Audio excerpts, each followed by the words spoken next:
Myanmar National Post News Agency က editor ချုပ်နောင်တော်လေးကိုဖိတ်ခေါ်ပါတယ်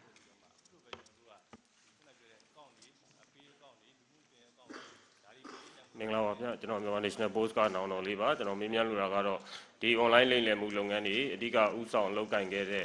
KNU ကျန်းဖတ်အဖွဲ့ခေါင်းဆောင်ဇော့ကွယ်တူဝင်တဲ့အပေါင်းအပါတွေကိုအမှုဖွင့်လှစ်ဆောင်ရွက်ထားတာရှိပါသလားမရှိသေးရင်ရောဖွင့်လှစ်ဆောင်ရွက်ထားဖို့ရှိပါသလားဆိုတာလေးဖြေကြားပေးစီလို့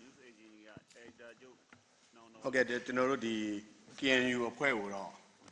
ဒါငကိုတော့ဒါ KNU အဖွဲ့ကကျွန်တော်တို့စီမှာမတရားအသင်းပါဒီနောက်ပိုင်း NCA တနိုင်ငံလုံးပြစ်ခတ်တက်ခတ်မှုသဘောတူစာချုပ်လက်မှတ်ရေးထိုးပြီးတဲ့နောက်မှာ KNU ကိုကျွန်တော်တို့ကဒါမတရားအသင်းဖြစ်ကနေပြီးတော့ပယ်ဖြတ်ပေးခဲ့တာရှိတယ်ပယ်ဖြတ်ခဲ့ပြီးတော့ကျွန်တော်တို့ဒါ2021နိုင်ငံရေးဖြစ်ပေါ်ပြောင်းလဲမှုဖြစ်စဉ်နောက်ပိုင်းမှာ KNU ဒီအကြမ်းဖက်လောက်ရက်တွေကိုလှုပ်ဆောင်လာတာရှိတယ်ဒီမှာဆိုရင်ကျွန်တော်အစိုးရဌာနဆိုင်ရုံးအဆောက်အဦတွေ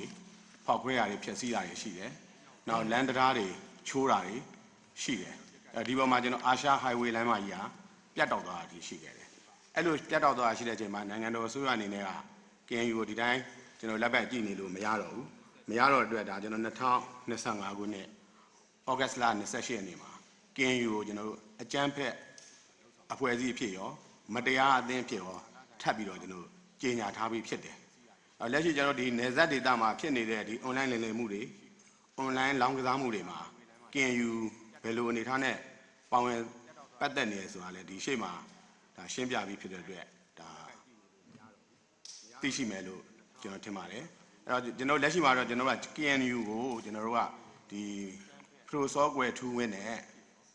ဒါဘိုးကော်မတီဝင်တွေသူ့ရဲ့လက်အောက်ခံအဖွဲ့ဝင်တွေကိုအကြမ်းဖက်မှုတိုက်ဖျက်ရေးဥပဒေမတရားအသင်းအဥပဒေနဲ့ကျွန်တော်တို့အမှုဖွင့်ထားတယ်။ဒါအပြင်ကျွန်တော်ပါတီစုံအထွေထွေရေကောက်ပွဲနှောက်ယှက်ဟန်တာဖျက်ဆီးခြင်းမှာကာကွယ်ရေးဥပဒေနဲ့လည်းဒါကျွန်တော်တို့အမှုဖွင့်ထားတယ်။ဆက်လက်ပြီးတော့လည်းဒါကျွန်တော်ပြည်တွင်းဥပဒေနဲ့အညီပြည်တွင်းဥပဒေနဲ့အညီဒါ KNU ကိုဆက်လက်အရေးယူနိုင်အောင်ကျွန်တော်တို့ဒါဆောင်ရွက်သွားမှာဖြစ်တယ်။ဒါတော့ကျွန်တော်တို့ရဲ့ internal process ပေါ့။ဒါအပြင်ကျွန်တော်တို့ကရပ်တည်နေတာကျွန်တော်တို့မှာအဖွဲ့အစည်းတွေရှိတယ်အဖွဲ့အစည်းကကျွန်တော်တို့အာဆီယံနှစ်ပိုအဖွဲ့ဝင်နိုင်ငံဖြစ်တယ်ကျွန်တော်အာဆီယံရဲအဖွဲ့ဒီမှာလဲဒါကျွန်တော်မြန်မာနိုင်ငံအနေနဲ့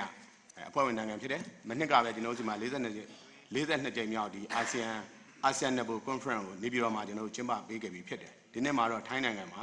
ဒါ43ကြိမ်မြောက်အာဆီယံနှစ်ပို conference